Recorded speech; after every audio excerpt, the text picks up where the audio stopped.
There's a love from God that comes shining down, that will shed abroad in your hearts. And His love will restore you and bring you back. Let Him love you. So I was just sitting there and I started crying. And I looked around, like I said, I saw, the families, and then God revealed, well, if you didn't ever was going to get an abortion, then you would probably have a couple of children, which you right now enjoying a meal, and they probably be 15, 16 years old. And I wrote the article, and when I wrote the article, it just touched so many people that after that I started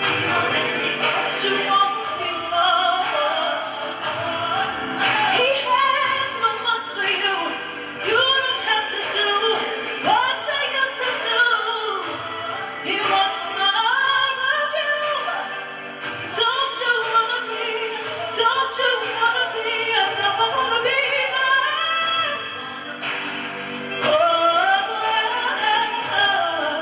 I wanna be. Praise the Lord. God bless you. Welcome to the Drs. Dwayne and Carol Sherman program. I'm Dr. Dwayne Sherman, and I'm here with the most beautiful woman, Dr. Carol Sherman. We want to hold on. Wait, don't touch the remote just yet. Wait. You maybe accidentally surfed here. Maybe you were just looking for something to look at. Maybe you were just busy. Maybe somebody told you to tune us in. Wherever you're at in the world, maybe something's going to be said. We've got a special guest that's going to share some things with you that might be of interest to you. It might be also something that can help you in your daily walk in life. We're just ordinary people, being real, sharing our trials and experiences through the testimonies of Jesus Christ. God bless you and welcome. I want to introduce Dr. Carol Sherman. God bless you. God bless you. Thank you for tuning in. Thank you for taking a moment out of your busy schedule to tune in to be with us on the Drs. Dwayne and Carol Sherman Show. Out of the windy city of Chicago, Illinois. God bless you and thank you for being with us, Bishop. Oh, sure. Give it back to And me. of course, we'd love to welcome our guests on today. Yes, Amen. our special Dr. guest Carter. is Brother Andr'e L. Carter. He has got a real story. We've known Andr'e for got to be close to 20 years now. And he's a trailblazer, but I'm going to let him share that with you because we want you to know that Jesus Christ is alive and well, and He has something for you. That's right, you, right where you're at. Whether you're looking at this on the internet, whether you're looking at this on TV, whether you're listening to an audio, whatever, I want you to know that Jesus Christ has got something for you. So just stay tuned. I mean, won't be any car explosions, won't be any bombs, won't be any people falling off the building. They might fall off in the spirit, but it won't be all falling off the building. But just hang on. And we want you just to sit back, relax, as long as you're not driving, and just listen to what the man of God has to say.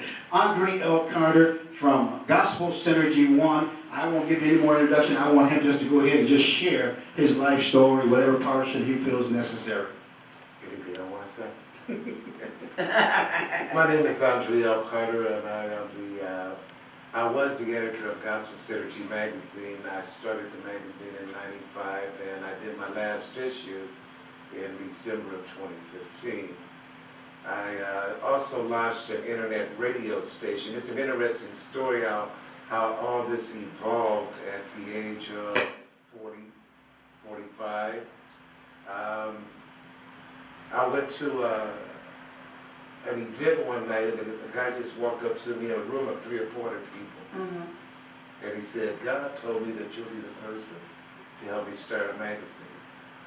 I didn't know anything about magazines, so I started with a magazine called Gospel Chicago Style. Mm.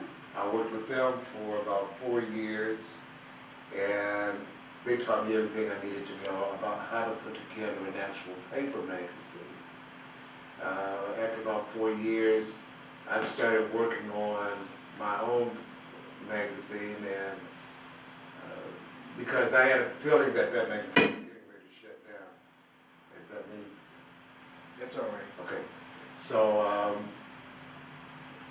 I started Gospel Synergy magazine in April of 1995, and it was just a blessing being able to share my testimony in every issue that came out. So some people say, well, Andr'e, you need to write a book. And I say, well, I've already written a book. I just need to go back and get all the items or articles that I wrote, Put it together. and put them together. Then I have, I guess you would call it chronicles, right? Yes, yes. Yes, that's basically what it would be. And then one morning I went to a prayer breakfast, and I made a presentation about the magazine. I had heard about this radio station before, but I didn't know that it had gone dormant. So after I got done with the prayer breakfast, the guy came up to me and said, or a pastor came up to me and said, God told me that you'll be the person to help me relaunch my radio station. Not the same person that did the magazine. No, not the same person that did the magazine. It's two different individuals, 5-6 years apart. So I said, well, let me get back to you. I thought about it, and I said, okay, well, that sounds like it'd be a good idea to combine the magazine, the radio station. Now I have two, like double your pleasure, double your fun, double their gum. So I had two different entities that I was able to present. And when I started the radio, I never really had a desire to do a lot of talking. I didn't want to do talk radio. I just wanted to play music because there's so many independent artists out here that's looking for airplay. So I did that in 2005, 2012. I won a Stellar Award for the Internet Gospel Radio Station of the Year. Yes. You know, that was like a real honor, a real privilege. And it's so humbling that you're recognized all over the world by all of the different artists that would actually vote for you. And here I am today. But you know, the funny thing is, I was a bill collector for 25 years. And as a bill collector, I would talk to a lot of people, obviously. And a lot of people would always say, you know, you got a radio voice. You need to be on the radio. And that was something that was planted when I was in my 20s. You know, so God has been good to me. I know when I first started out with the magazine, it was rough. I had been homeless a couple of times. But to me, because of the vision that God had given me, it was more important for me to pay for the magazine than to pay for real. And, you know, when I look back on that now, I see that's kind of dumb, but it's, you know, God brought me through. And then I took a trip. I went to Rochester, New York, and just like we're sitting here talking, I heard God say, you don't need to go to New York. And we had our little exchange. Obviously, I won the battle, right? I went to New York. When I came back home, one of my neighbor's kids had set the building on fire. So I came back home to another semi-homeless situation. And I went through that for 9 months. I went to a lot of my pastor friends and everybody that, well, Brother Carter, we're going to keep you lifted up in the prayer, and God's going to, you know, God's going to bless you, and so on and so forth. And being a Vietnam vet, I had hit rock bottom. I mean, I was just all the way down, didn't have any place to turn, didn't know where to go. And my fiance at the time said, well, you need to go to the VA and, you know, see if they can provide you some help. Now, this is really interesting because the day that I went to the VA, the lady that, the intake clerk, I guess you would call her, intake receptionist, she broke me down, Pastor. She broke me down. She gave me my whole life history from the day I left Vietnam up until the day. You've been married twice, you've had this issue, you've had that issue. I mean, it's like she knew me personally. Never met me a day in my life. She had me in tears. And at the end of the meeting, she said, now I'm going to tell you what your problem is. You have post-traumatic stress disorder, and you have suppressed it All those years. So when you came in, you were all joyful and jovial and bouncing, you know, but that's a cover-up for who you really are and what you were really going through. So I was homeless at that time, and she said, well, here, you need to go to this meeting for veterans. So I went to the vet meeting, and when I was at the vet meeting, again, how God works.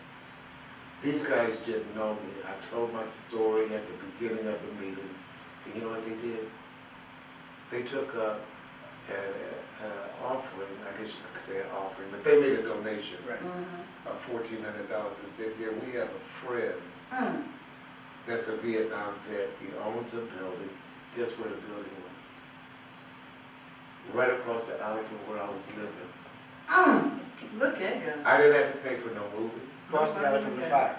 From the fire. All I had to do, I didn't really have any furniture. I just had my office equipment and bedroom set. So took everything from there and walked right across the alley, 11 steps.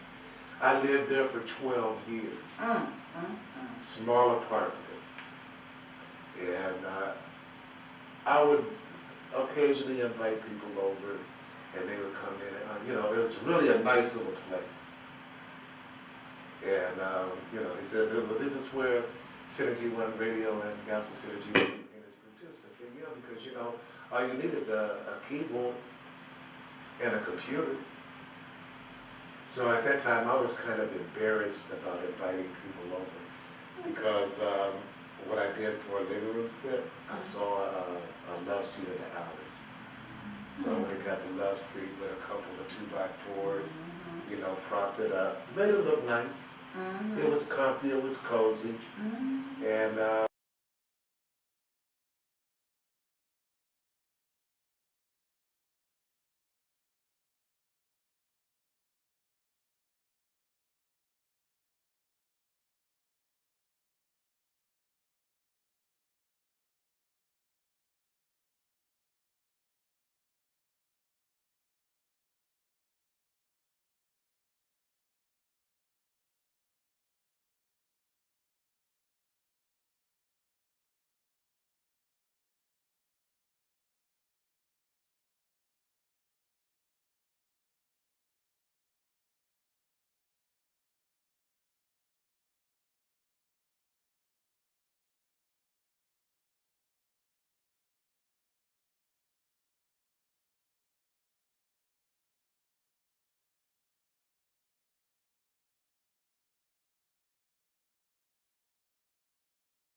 Sitting here thinking of the years I've been patient,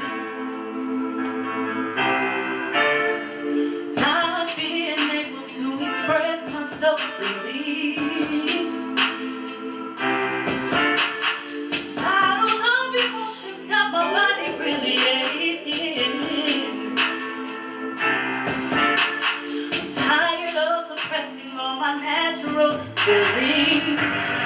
I just wanna be more than the ordinary. God put something special in me.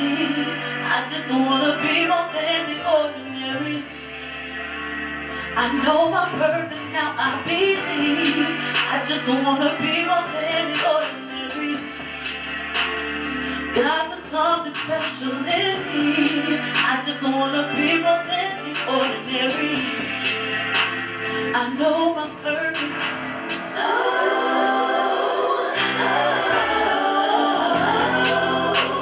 I'm overflowing with greatness.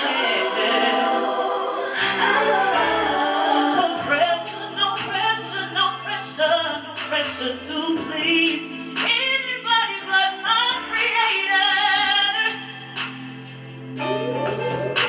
And it's possible to think that the one who made all things will believe so much in me.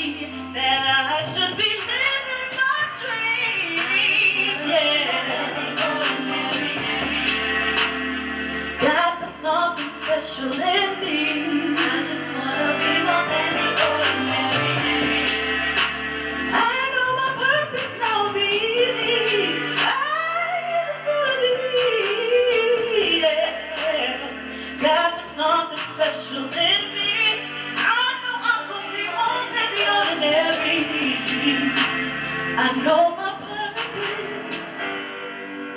I just wanna be more. I just wanna be more.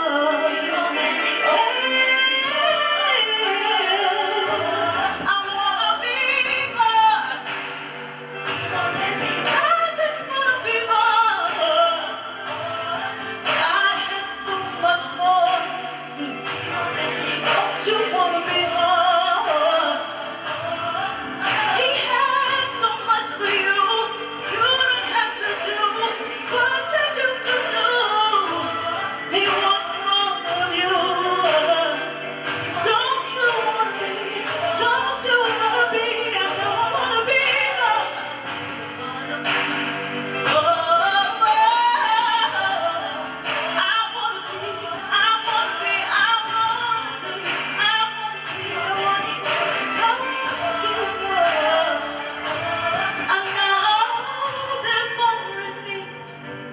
I know there's more in me. I want to be more. You don't have to do what you used to do. God is calling you to be more. He's calling you right now to be more. He's calling you right now to be more. He's calling you.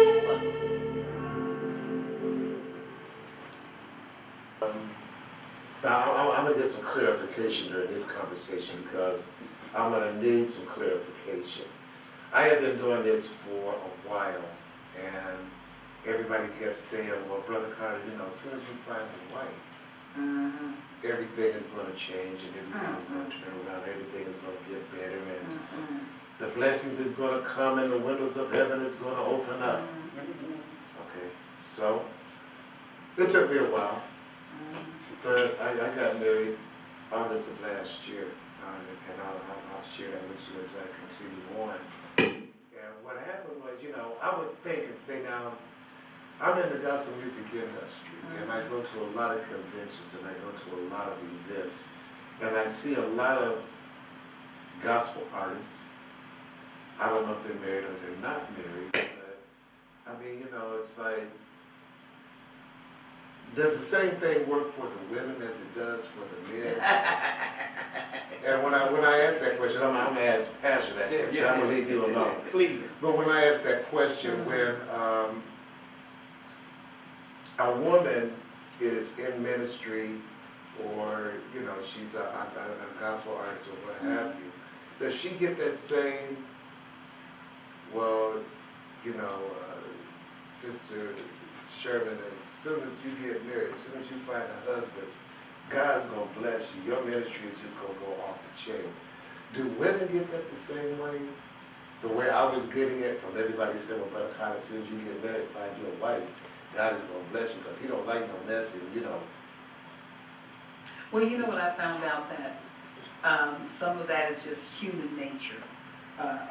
People speaking to you. As far as women go, yes, they hear it. Yes, you need a spouse. As soon as you get a spouse, your ministry will do this, your ministry. However, I'm only speaking on behalf of people that have spoke to me. I've been with my husband since I was 16. Okay. So I really, Brother Andr'e, I don't understand singleness at all. But I do understand that women have said, that people have said that after I get married, then the ministry will grow, or God will bless me because you'll have your covering or your Boaz, you know, and that puts, and I'm gonna let you finish your story. That puts a responsibility on that mate that's coming to our happiness and our blessings and our everything is dependent upon that. Like God can't bless us separately outside of them. And I believe that when it's the will of God for your spouse to come, you will be divinely connected instead of just going to look for somebody. It's just my estimation. But of course, I'm speaking from a married woman's point of view all my life since I was a girl of 16 with the same husband. Okay, so in a situation where you may have been in a relationship for 10 or 12 years, But I believe that because I play gospel music 24 hours a day, 7 days a week, throughout my house, the enemy can't get in. That's how I feel. Amen. Amen. The enemy can't get in. So I never talk about the devil attacking me or the boogeyman. Yes. Or, you know, if I do something wrong, I think it's about a choice that I made. Yes. And it's not the enemy, it's a test that God has given me. I guess it's similar to the story of Job.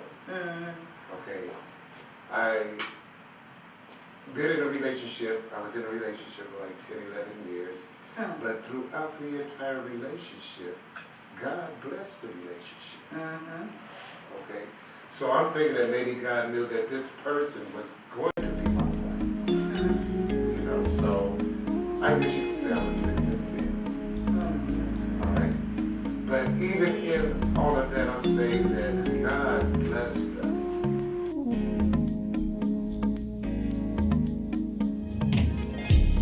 God bless you. You've been battered and you've been bruised and you've been hurt. But there's a love from God that comes shining down, that will shed abroad in your hearts. And His love will restore you and bring you back. Let Him love you. Let Him love you just the way you are, says God. Let me fill that void. Let me fill that hurt with my love for you. My love for you. It won't change. I won't leave you nor forsake you.